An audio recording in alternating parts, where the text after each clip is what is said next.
هذا ميساج ولا نصيحه بالنسبه للناس اللي كتبغي تقطع الشانطي. ملي تبغي تقطع الشانطي الله يجازيك بخير، ماشي انت باغي تقطع الشانطي وكدوي مع صاحبك ولا كدوي مع الدراري الصغار ولا مرفوع، يعني باغي تقطع الشانطي وانت ما كاينش في هذا العالم. هادشي علاش ملي تبغي تقطع الشانطي ضروري ترد البال وما تقطعش عرض. حاول انك تقطع طول، وحاول تخدم حتى الاشارات ديال يديك. ربما يكون جاي شي سائق السياره ما غيردش لك البال ولا شي حاجه، تعطيه اشاره ربما يرد لك البال ويتسناك حتى تدوز.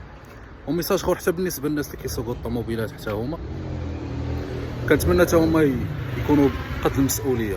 ما فيها باس الا تسنيتي واحد المراه بوليداتها ولا واحد الراجل شيباني ولا دراري صغار باغيين يقطعوا، ما فيها باس الا تسنيتي واحد 30 ولا 40 ثانيه. بما دازوا هذوك الناس ممكن انك تمشي، والحمد لله بقدره الله عز وجل راه كلشي غيوصل. اللي زرب